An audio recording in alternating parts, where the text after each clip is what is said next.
તો હજુ આ ઇલેક્ટ્રોડાયનેમિક્સ હજુ બહુ વાર છે, બરાબર. તમારા સેકન્ડ પાર્ટની અંદર આ ચેપ્ટર આવવાનું છે. તો જસ્ટ મને આપી હતી એટલા માટે મેં તમને બતાવી, બરાબર. આની અંદરથી મારે તમને JEE નીટનું કરાવવાનું છે, બરાબર. ચલો હવે આપણે આગળ વધીએ. કેટલે સુધી ગયા હતા આપણે? લાસ્ટ ટોપિક આપણો શું હતો? હવે આજે તો કોઈ દાખલો છે નહીં ને વધારાનો? વધારાના દાખલા પતી ગયા ને આપણે માનવ? ઓકે, તો પછી હવે તમારો ટોપિક આવે છે, કયો ટોપિક છે આપણો? હા, દાખલો પણ મેં તમને સમજાવ્યો હતો. હવે આવે છે બાહ્ય ક્ષેત્રમાં ડાયપોલની સ્થિતિ ઉર્જા.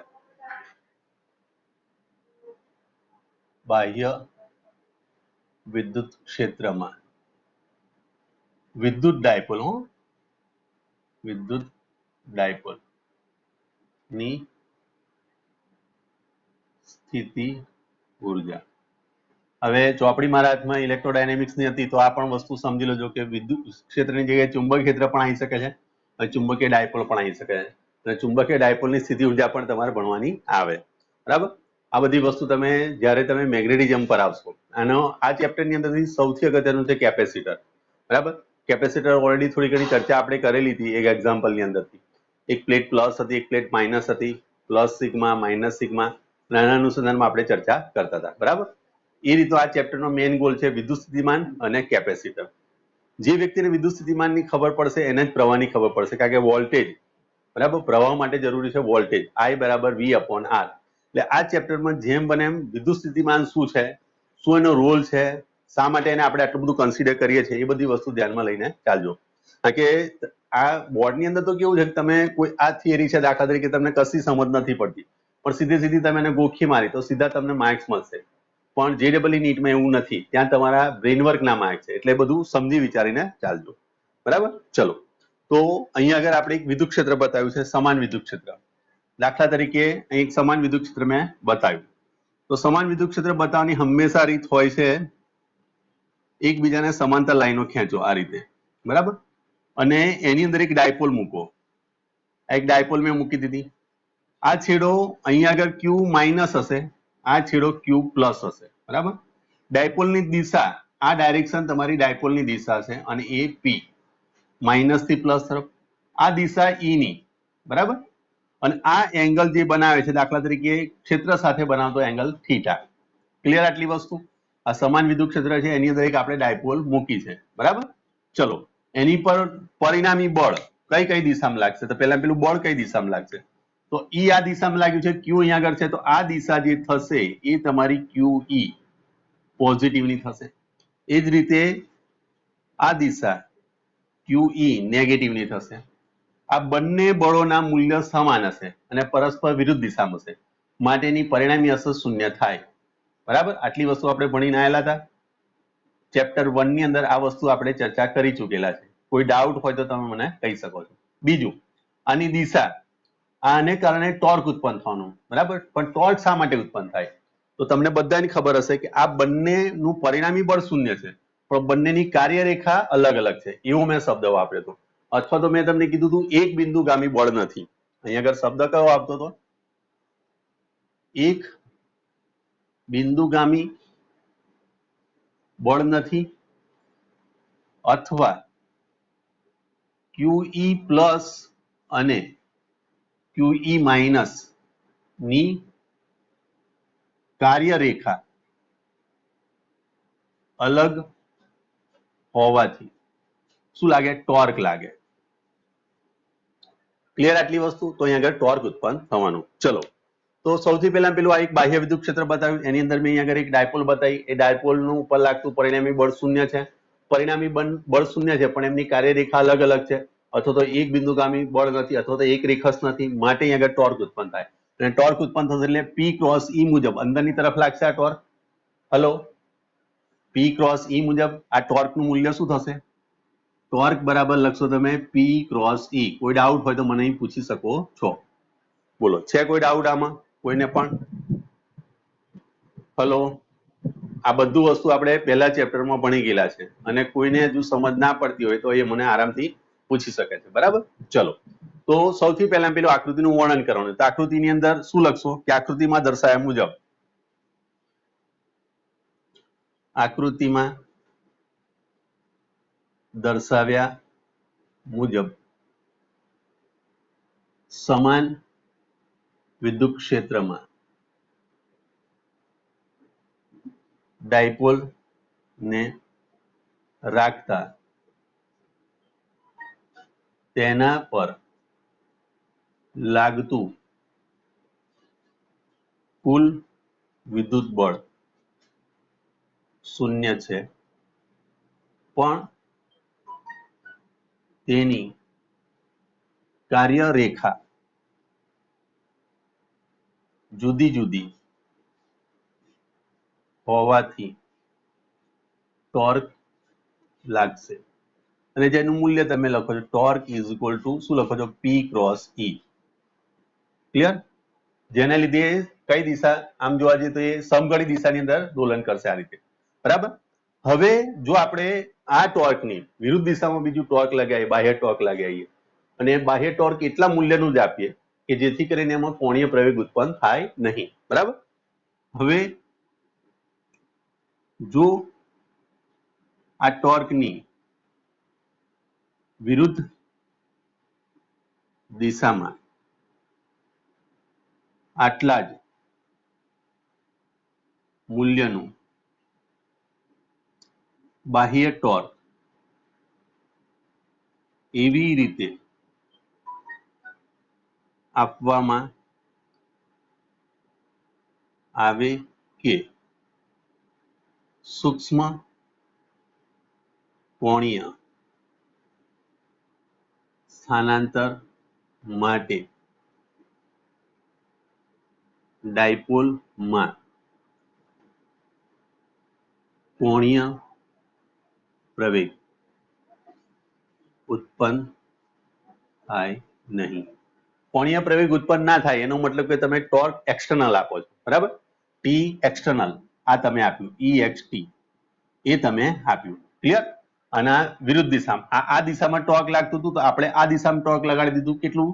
ટી એક્સટર્નલ એટલા જ મૂલ્યનું. સમાન દિશામાં સમાન મૂલ્યનું વિરુદ્ધ દિશામાં એટલે ટોટલ ટોર્ક શૂન્ય થઈ ગયું. ટોટલ ટોર્ક શૂન્ય થઈ જાય તો સ્વાભાવિક વસ્તુ છે કે એનો કોણીય પ્રવેગ શૂન્ય થઈ જાય અને કોણીય પ્રવેગ શૂન્ય થઈ ગયો એવું આપણે જોઈએ. અહીંયા પ્રવેગ ઉત્પન્ન કરવાનો નથી.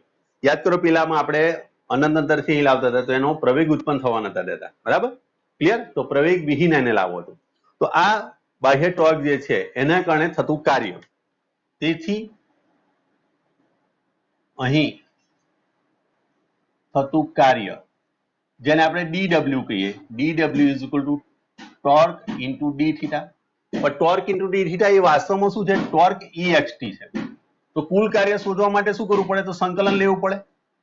અને સંકલન લેવા માટે અહીંયા આગળ તમારે મૂલ્ય મૂકવું પડે ટોર્કનું. તો PE sin થીટા થાય. તમે આનું સાદુરૂપ આપો તો આનું મૂલ્ય શું થશે? PE sin થીટા થાય ને? યાદ કરજો આનું મૂલ્ય આપણે શું લખીએ છીએ? PE sin થીટા ટોર્ક માટે. A ક્રોસ B બરાબર શું લખીએ છીએ આપણે? ક્રોસ ગુણાકાર છે ને યાદ? A ક્રોસ B બરાબર AB sin થીટા થાય ને? આવું કંઈક આપણે સદિશ ગુણાકારમાં ભણી ગયા. તો આનો AB sin થીટા થયો, અહીં D થીટા થયો. અહીં સપોઝ માન લો કે તમે થીટા 0 થી થીટા પર તમે એને લઈ જાઓ છો. કોઈક એંગલ તમે સૂક્ષ્મ સ્થાનાંતર મેં લખ્યું નહીં આગળ કોણીય એવું સૂક્ષ્મ કોણીય સ્થાનાંતર તો એને ત્યાંથી થીટા 0 થી તમે લખો છો થીટા. તો અહીંયા આગળ તમે PE બહાર નીકળી જાય. ઇન્ટિગ્રેશન થીટા 0 થી થીટા અહીં sin થીટા D થીટા. તો સ્વાભાવિક વસ્તુ છે કે આનું સંકલન હવે તમને આવડે છે. શું થાય બોલો આનું સંકલન? sin થીટાનું માનવ માનસી પરિના ચલાયેલું છે માઇનસ કોસ થીટા. બરાબર? ચલો કેટલા જણા? 10. ચલો માઇનસ કોસ થીટા. આ બધી વસ્તુ અહીંયા આગળથી અલગ પાડેલી છે, ધ્યાન રાખજો. તો અહીંયા આગળ થઈ જશે તમારી જોડે માઇનસ કોસ થીટા. અહીં થીટા 0 થી તમે થીટા પર લઈ ગયા તો અહીંયા આગળ થઈ જશે PE.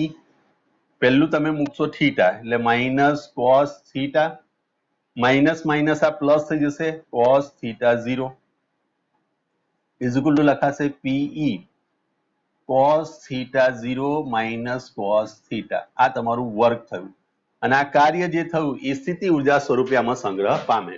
કયા સ્વરૂપે સંગ્રહ પામે? સ્થિતિ ઉર્જા સ્વરૂપે સંગ્રહ પામે. હવે અહીંયા આગળ તમે એ બાબતથી સ્વતંત્ર છો કે તમે થીટા કયો લઈ શકો છો, બરાબર? થીટા લેવા માટે તમારી પર કોઈ રિસ્ટ્રિક્શન નથી. બટ મેં તમને શીખવાડ્યું છે, હંમેશા યાદ રાખજો કે પેલા બે ગ્રાફ, એ બે ગ્રાફ પરથી હવે મને તમે કહો કે સ્થિતિ ઉર્જાનું મૂલ્ય હંમેશા કેવું થવું જોઈએ. આ બે ગ્રાફ ખાલી હું આ રીતે હું તમને દોરું છું એટલે તમને ખ્યાલ આવી જશે. આ ગ્રાફ ઉપરથી આપણે શું કહેતા હતા બોલો? આ સ્થિતિ ઉર્જાનો આલેખ, આ એફ અને આર. આલેખ પરથી હું સ્થિતિ ઉર્જાનું મૂલ્ય કેવું ઈચ્છું? આવું મેં શીખવાડ્યું તમને. સ્થિતિ ઉર્જાનું મૂલ્ય મારે કેવું જોઈએ? કોઈ પણ તંત્રની સ્થિતિ ઉર્જા ખાલી જગ્યા હોવી જોઈએ. આ એક પ્રશ્ન મેં તમને કરાયેલો છે, ઘણી આપણે ચર્ચા કરી છે આ બાબતે. કોને યાદ હોય તો કહો. માનવ, માનસી, પરિણા, નિધિ, મૈત્રી, આપણે ક્લાસમાં જ ઓફલાઈન વખતે જ મેં તમને ચર્ચા કરી છે. પેલું ગુલાબજાંબુ વાળું ઉદાહરણ આપ્યું છે કે તમે વધારે પડતા ગુલાબજાંબુ ખાઈ લીધા પછી તમે શું કરો છો? તમે બહુ જ જમી લીધું પછી શું કરો છો? ના યાદ આવ્યું? હલો, નથી યાદ આવતું?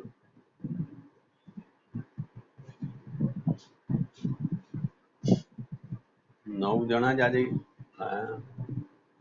નિધિ નથી આવી હજુ તો. નિધિ છે, પરિણા છે, પ્રિયાંશી છે, પ્રિન્સી છે, માનસી છે, તો મિતુલ પણ છે, તો હર્ષ રહ્યો. હર્ષ પછી બીજું કોણ બાકી રહ્યું? માનવ કઈ ગયો? માનવ પાછો લેફ્ટ થઈ ગયો. કઈ નહીં, ચલો આવશે.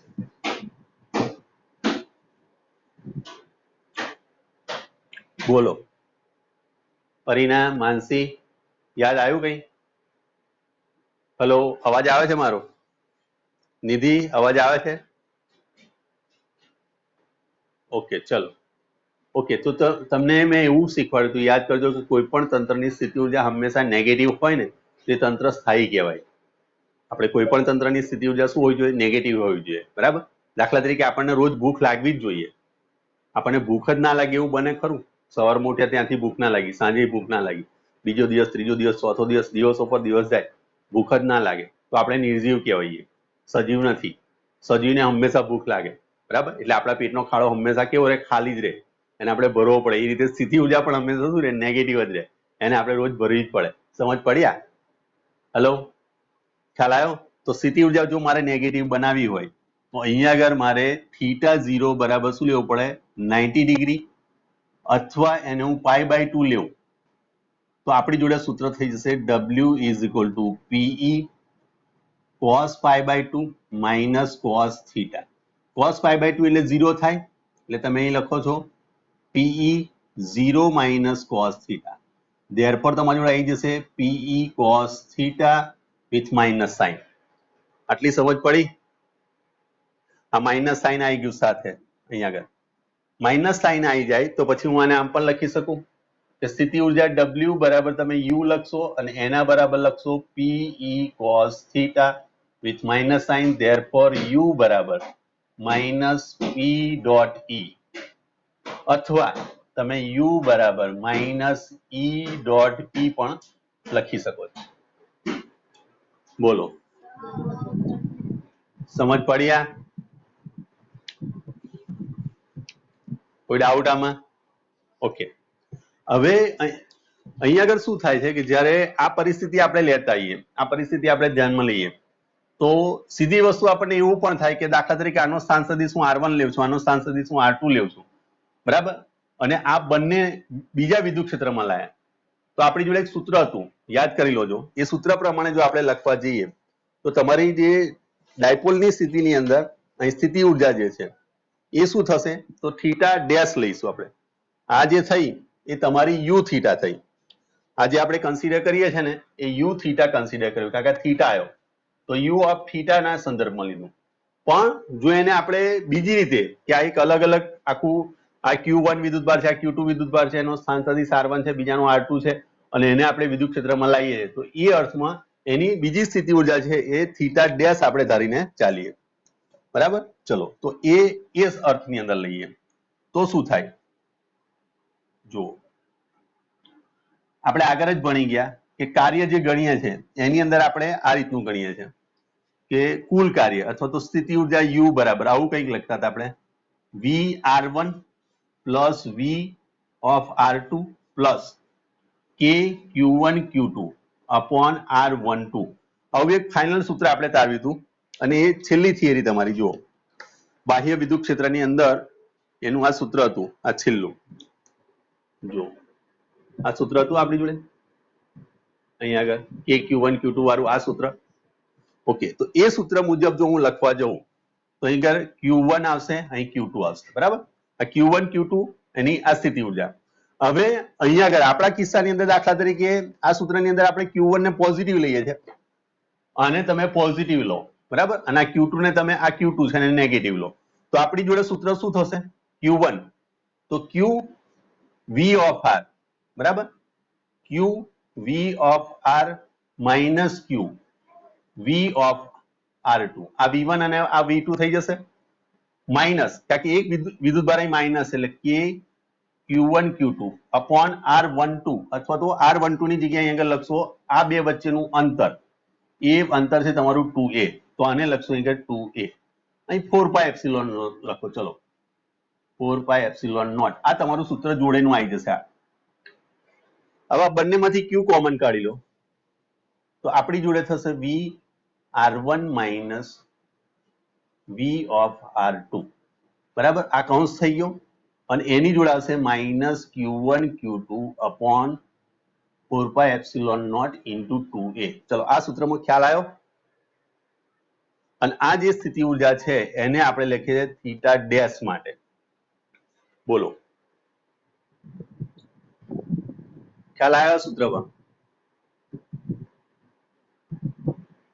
હેલો ઓકે ચલો હવે અહીંયા આગળ તમે જોઈ શકો છો કે જો આનું કાયદેસર રીતે જો આ જે વસ્તુ છે આ શું છે Q આ વર્ક મારે ગણવું છે તો આ કાર્ય જ છે આ એક પ્રકારનું આટલા વિસ્તારનું જો મારે કાર્ય ગણવું હોય આ Q V of R1 minus Q V of R2 તો આ વાસ્તવમાં એક પ્રકારનું કાર્ય બતાવે છે અને કાર્ય બરાબર લખો છો તમે F into D સ્થાનાંતર બળ ગુણ્યા સ્થાનાંતર તો બળ બરાબર શું લખાય તો QE into D લખશો તો D એ શું બતાવે છે સ્થાનાંતર બતાવે છે આપણને ક્લિયર તો હવે અહીંયા આગળથી જોઈ શકો તમે આ જે અંતર છે આ અંતર તમારું ટોટલ 2a આ ટોટલ તમારું અંતર શું છે 2a છે અહીં થીટા બન્યો તો આ પણ થીટા જ બને આ પણ થીટા હોય સમાંતર રેખાઓની છેદિકાથી બનતા ખૂણા સમાન તો આ 2a છે તો આ 2a cos થીટા થાય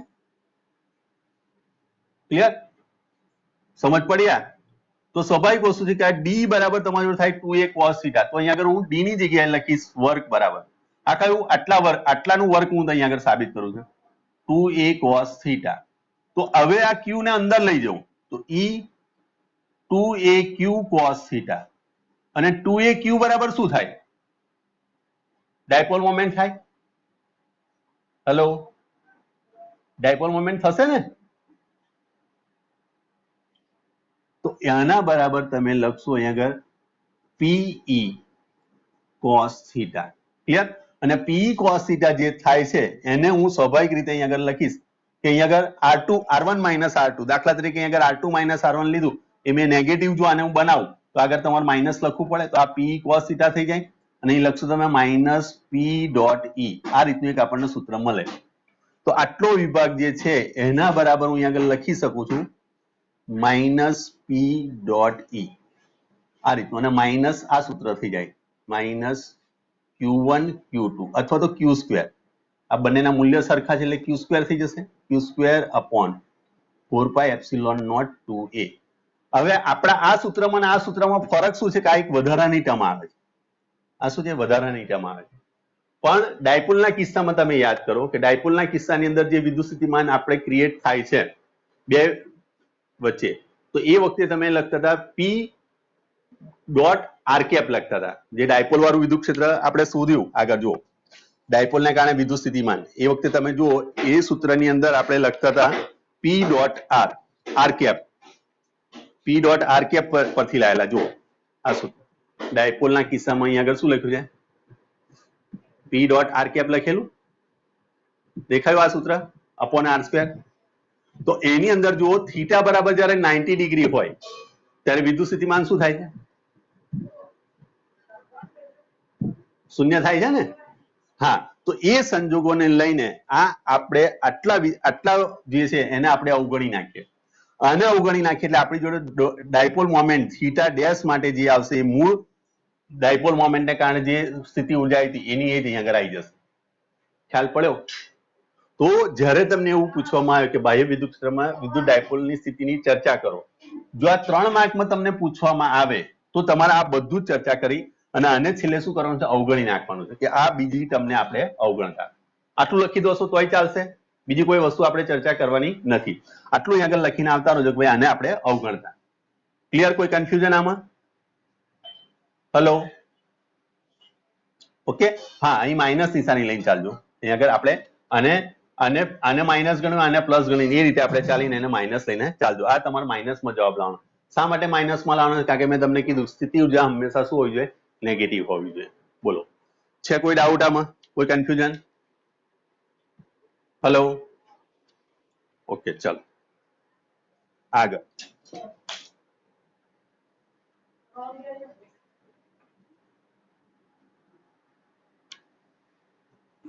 તો 3 વસ્તુ અહીંયા આગળ આપણે ભણી ગયા. એકલ વિદ્યુતભારને કારણે બાહ્ય વિદ્યુત ક્ષેત્ર હોય ત્યારે, પછી 2 વિદ્યુતભાર તમે મૂકો છો બરાબર, તો એ વખતે, અને ડાયપોલ મૂકો છો એ વખતે સ્થિતિ ઉર્જા. બરાબર, આ 3 આ 3માંથી એકાદ તો પૂછાય છે જ. બરાબર, એટલે ધ્યાનથી જોઈ લો. ચલો એના પછી આગળ જઈએ. ચલો હવે એક દાખલો આપણને આપેલો છે. બરાબર, ચલો એ તમે છેલ્લું આ સૂત્ર સાબિત કરશો ને, આ સૂત્ર આ તમે સાબિત કરશો ને, minus P dot E minus Q square upon 4 pi epsilon naught 2a. એમાં તમે આટલું લખી દેવાનું કે આ ટર્મને, બીજી ટર્મ એ વધારાની ટર્મ છે ને એને અવગણતા. આને અવગણી નાખશો એટલે તમારું આ સૂત્ર બની જશે સ્થિતિ ઉર્જાનું, જે મૂળ સ્થિતિ ઉર્જાનું સૂત્ર જેવું જ બની જાય. બરાબર, આટલું તમારે લખી દેવાનું, બીજી કોઈ વધારે ચર્ચા કરશો નહીં. બરાબર, ઓકે, ચલો.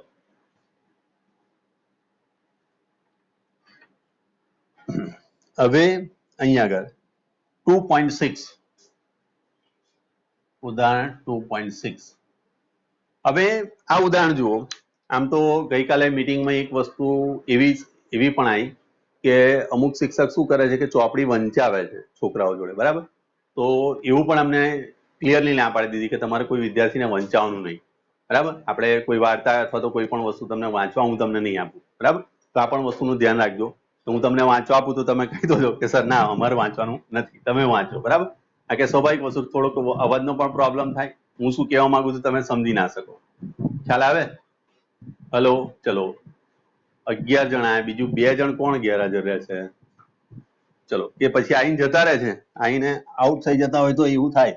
બરાબર, ચલો હવે આ રકમ હું વાંચું છું, એ રકમની અંદર જે શબ્દો છે એ સમજવાનો આપણે પ્રયત્ન કરજો પેલો. બરાબર, ઓકે, ચલો આ રકમ હું પેલા એકવાર વાંચું છું. જુઓ, એક દ્રવ્યના અણુને 10⁻⁻19 કુલમ મીટર જેટલી કાયમી વિદ્યુત ડાયપોલ ચાકમાત્રા છે. એની જો કાયમી ડાયપોલ ચાકમાત્રા છે. અમુક તત્વો એવા છે કે જેની જોડે કાયમી ડાયપોલ ચાકમાત્રા છે. કાયમી ડાયપોલ ચાકમાત્રા એટલે એના ધન વિદ્યુતભાર અને ઋણ વિદ્યુતભાર પર વચ્ચે હંમેશા ચોક્કસ અંતર હોય. ચલો, આ દ્રવ્યના 1 મોલ જથ્થાને 10⁶ વોલ્ટ પર મીટરના મૂલ્યના પ્રબળ વિદ્યુત ક્ષેત્રને લગાડી નીચા તાપમાને ધ્રુવીભૂત કરેલ છે. આ શબ્દ થોડોક તમારા માટે અઘરો પડશે. બરાબર, ક્લિયર? ધ્રુવીભૂત આ શબ્દ, ધ્રુવીભૂત હું સમજાવું છું આનો મિનિંગ. બરાબર, ચલો ક્ષેત્રની દિશા સાથે એકાએક 60° કોણ જેટલો બદલવામાં આવે છે. આ દ્રવ્યની ડાયપોલ ક્ષેત્રની નવી દિશામાં ગોઠવતા મુક્ત થતી ઉર્જાની ગણતરી કરો. સરળતા ખાતર નમૂનો 100% ધ્રુવીભવન થયેલું છે તેમ ધારો. આ શબ્દ બીજી વાર આવ્યો, ધ્રુવીભવન. ધ્રુવીભવન. ચલો, આ દાખલો કરવાનો એકદમ ઈઝી છે, પણ હું શબ્દ સમજાવવા માંગુ તમને કે આ શબ્દનો મિનિંગ શું થાય. કોઈને ખ્યાલ હોય તો એ મને કહી શકે છે. કોઈને ખ્યાલ છે ખરો? આ ધ્રુવીભૂત અને ધ્રુવીભવન વિદ્યુત ક્ષેત્રમાં.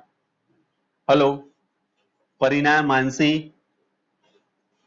હલો, પરીના, માનસી, માનવ, કોઈને ખ્યાલ છે ખરો? હલો, અવાજ આવે છે મારો? ઓકે ઓકે, ચલો. હવે સપોઝ માન લો કે હું ડાયપોલ અહીંયા આગળ મૂકી દઉં છું. આ ડાયપોલ મેં અહીંયા આગળ મૂકી. આ છેડો તમારો નેગેટિવ થાય, આ છેડો તમારો પોઝિટિવ થાય. તો આ ડાયપોલની દિશા થઈ ગઈ પી.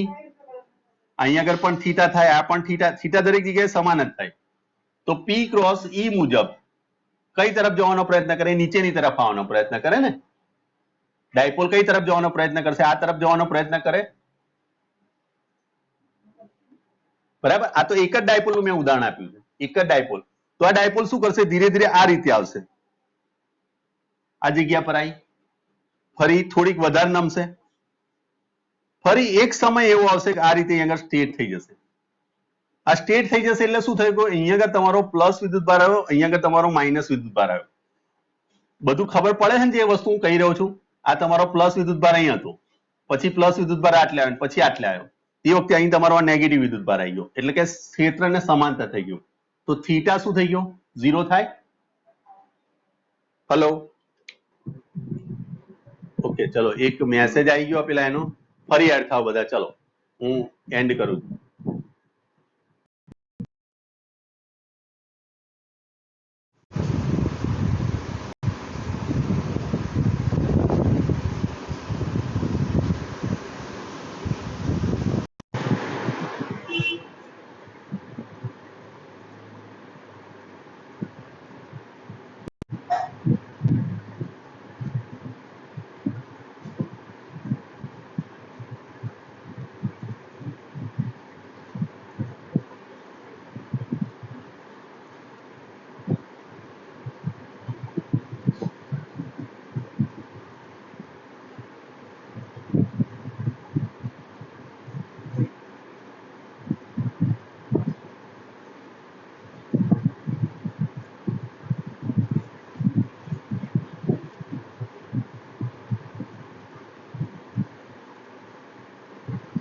ચલો, આનો મતલબ સમજો. હવે આવી ગયા બધા?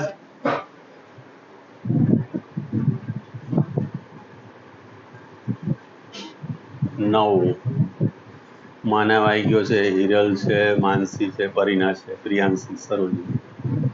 ઓકે, ચલો, અહીં ધ્યાન આપી દો. શરૂઆતમાં તમારી ડાયપોલ આ રીતની હતી, પછી શું થયું? એને ટોર્ક લાગ્યું એટલે આમ આવ્યું, પછી આમ આવ્યો, પછી આમ આવ્યું, પછી આમ ધીરે ધીરે ધીરે ધીરે ધીરે ધીરે ધીરે કરતા આ રીતે ડાયપોલ ક્ષેત્રને સમાંતર થઈ. ડાયપોલ ક્ષેત્રને આ રીતે સમાંતર થઈ જાય આમ, તો થીટા 0 થાય. થીટા 0 થાય તો ટોર્ક શું થાય? બોલો. ટોર્ક બરાબર લખીએ છીએ આપણે પી ક્રોસ ઈ, તો થાય પીઈ સાઇન થીટા, અને અહીં લખાય પીઈ સાઇન 0. આ કન્ડિશન માટે તો ટોર્ક શૂન્ય થઈ ગયું. થઈ જાય ને ટોર્ક શૂન્ય? હલો, હા કે ના? ઓકે, ટોર્ક શૂન્ય થઈ જાય એટલે હવે એની ચાકગતિ બંધ થઈ જાય. તો અહીંયા આગળ સ્ટેડી રહેશે. તો આ જે સ્થિતિ થઈ એની સંતુલિત સ્થિતિ થઈ, અને આ વખતે કહેવાય આ એક ડાયપોલ થઈ. એવી બીજી ડાયપોલ, ત્રીજી ડાયપોલ, ચોથી ડાયપોલ, એવી રીતે એક મોલમાં કેટલી હોય? 6.023 × 10⁻23 ડાયપોલો બધી આ રીતે એલાઇન થઈ જાય, બધી એક જ દિશામાં થઈ જાય, એને કહેવાય ધ્રુવીભવન. સમજ પડી? જે રીતે ક્લાસમાં તમે બેસો છો, ક્લાસમાં તમે હંમેશા મારી તરફ જુઓ છો ને, બોર્ડ જે તરફ હશે એ તરફ હું ઊભો હોઈશ, તો તમે મારી તરફ જુઓ છો કે પાછળ જુઓ છો? હે? હેલો, હા, તો મારી તરફ તમે બધાની નજર એક તરફ આવી ગઈ, બધાનું ધ્યાન એક તરફ આવી ગયું, તો બધાની ડાયપોલ એક તરફ આવી ગઈ. બધાની ડાયપોલ એક તરફ આવી ગઈ, ધેટ મીન્સ કે એને કહેવાય ધ્રુવીભવન. ચલો, એની કન્ફ્યુઝન આવે? ધ્રુવીભવનનો મતલબ સમજી ગયા? ફરી જો, ચલો, આ એક ડાયપોલ છે. માની લો કે અત્યારે આપણી જોડે એક જ ડાયપોલ છે, આ એક ડાયપોલ છે. આ એક ડાયપોલ પર ટોર્ક લાગવાનું, ટોર્ક લાગશે ને? આ ડાયપોલની દિશા આ તરફની છે, આ તમારો પોઝિટિવ અને આ તમારો નેગેટિવ. તો આ રીતે તો ડાયપોલ પર ટોર્ક લાગશે એટલે આ રીતે નીચે નમશે આમ, કારણ કે ટોર્ક પી ક્રોસ ઈ મુજબ શું થવાનું? આમ જવાનું. તો આ રીતે આમ નીચે નમી, તો અહીં આ સ્થાન પર આવ્યો ત્યારે આ તમારો પ્લસ થયો, એની સામે માઇનસ થાય. ફરી ધીરે ધીરે પાછો આટલા આવ્યો, તો પાછો આ પ્લસ, તમારો આ માઇનસ. એક સમય એવો આવશે કે ક્ષેત્રને સમાંતર થઈ જશે. ક્ષેત્રને સમાંતર થઈ જાય ધેટ મીન્સ કે થીટા 0 થઈ જાય, અને થીટા જ્યારે 0 થઈ જાય તો એની પર ટોર્ક શું થઈ ગયું? શૂન્ય થઈ જાય. હવે આગળ નહીં વધે આ રીતે, અને આ એની સ્થાયી અવસ્થા કહેવાય. શા માટે સ્થાયી અવસ્થા કહેવાય? અહીંયા આગળ જુઓ, આપણે હમણાં શીખ્યા યુ ઓફ થીટા બરાબર માઇનસ પી ડોટ ઈ. આ સૂત્ર આપણે લાયા હતા, તો માઇનસ પીઈ કોસ થીટા, આ યુ ઓફ થીટાનું છે. ધેરફોર યુ ઓફ 0 તો માઇનસ પીઈ કોસ 0 બરાબર થાય 1. Therefore you of 0 that means કે તમારી જોડે હશે માઇનસ પીઈ, અને માઇનસ પીઈ એ આપણી જરૂરિયાત છે આના મુજબ. આ તમારી સ્થિતિ ઉર્જા જો નેગેટિવ હોય તો તમે કયા 0 પર છો? R0 સ્થાન.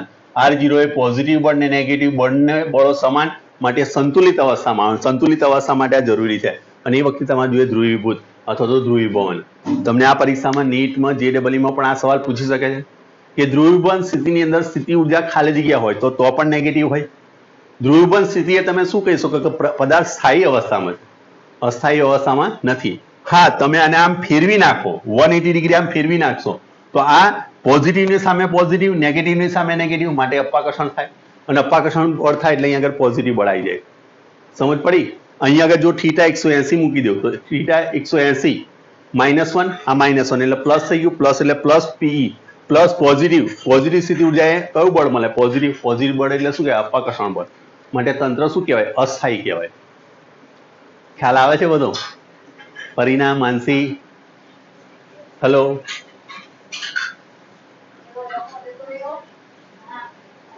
સમજ પડી ને? કે માનવ, માનસી, પરિણા, ઓકે. ચલો, તો આ ધ્રુવીભવન મેં તમને સમજાવ્યું, બરાબર? કે કોઈક વાર પ્રશ્ન આવે કે ભાઈ ધ્રુવીભવન સ્થિતિ એટલે શું, બરાબર? હા, ધ્રુવીભવન પ્રકાશનું પણ અલગ છે, એ પણ આપણે આગળ ભણવાના છે. ચલો, એ જયારે ઓપ્ટિક્સ ચાલશે ત્યારે. ચલો, અહીં ધ્યાન આપી દો. આ મેં તમને ધ્રુવીભવન શબ્દ સમજાવવા માટે આખી થિયરી સમજાઈ છે, અને એને યાદ રાખવાની કોશિશ કરજો, બરાબર? એટલે એનો મતલબ એ થયો થીટા જ્યારે 0 થઈ જાય, ટોર્ક શૂન્ય થાય, ટોર્ક શૂન્ય થાય એ સ્થિતિ એને ધ્રુવીભૂત સ્થિતિ કહેવાય. અને ધ્રુવીભૂત સ્થિતિ જ્યારે આવે ત્યારે ડાયપોલ બધી એલાઇન થઈ ગઈ હોય, જે રીતે તમે મારી સામે જોતા હોય ને એવી રીતની વસ્તુ થઈ ગઈ, બધા એક દિશામાં જોઈએ છે એવો મતલબ થયો. એ વખતે અહીંયા આગળ એટલે કે થીટા બરાબર તમારો 0 છે એ વખતે, તો અહીંયા આગળ તમને શરૂઆતની ડાયપોલ મોમેન્ટ P આપેલી છે. P તમને આપેલી છે 10⁻29 કુલમ ઇન્ટુ મીટર. હવે એની માટેનું તમારું વિદ્યુત ક્ષેત્ર જે તમને આપેલું છે E બરાબર, એ આપેલું છે 10⁶ વોલ્ટ પર મીટર. અને અહીંયા આગળ થીટા 0 બરાબર 0 છે, બરાબર? શરૂઆતનો થીટા બરાબર, અને આ થીટા 1 લઈ લો, અને થીટા 2 તમે લઈ લો છો. કેટલું? થીટા 2 તમે લીધો છે 60 અંશના ખૂણે એને ફેરવામાં આવે છે. તો જ્યારે જે એલાઇનમેન્ટ હતું એનાથી તમે 60 અંશ ફેરવો છો પછી, બરાબર? તો એ વખતે તમારે ઉર્જાનો તફાવત છે એ તમારે શોધવાનો છે, બરાબર? તો ચલો, સ્થિતિ ઉર્જા. તો સ્થિતિ ઉર્જા શોધવા માટે પહેલામાં પહેલું વસ્તુ તમે કુલ ડાયપોલ મોમેન્ટ શોધો. અહીંયા કે તમને પાર્ટિકલ આપ્યા છે, કણોની સંખ્યા બરાબર 1 મોલ છે, અને 1 મોલ બરાબર શું લખાય? તો 6.02 × 10⁻23 આટલા કણો થાય 1 મોલ બરાબર. યાદ છે ને? કેમેસ્ટ્રીમાં ભણ્યા હશો તમે. 1 મોલ બરાબર, હલો, અહીંયા કે તમે 6.02 ના લખશો, ખાલી 6 જ લોજો, બરાબર? આટલા અણુઓ યાદ રહેશે ને? આ તો 6 × 10⁻23 આ એવોગેડ્રો અંક Na યાદ છે? હલો, માનવ, ઓકે. ચલો, હવે કુલ ડાયપોલ મોમેન્ટ આપણે શોધવી છે. કુલ ડાયપોલ મોમેન્ટ મેં તમને એક જ ડાયપોલ મોમેન્ટ પેલું આમ કરીને બતાવ્યું હતું, એવી કેટલી છે? આટલી ડાયપોલ મોમેન્ટ. તો કુલ ડાયપોલ મોમેન્ટ એટલે અહીંયા આગળ તમારી જોડે 1 મોલ છે, એટલે 1 મોલમાં આવેલી ડાયપોલ મોમેન્ટ, 1 મોલમાં આવેલ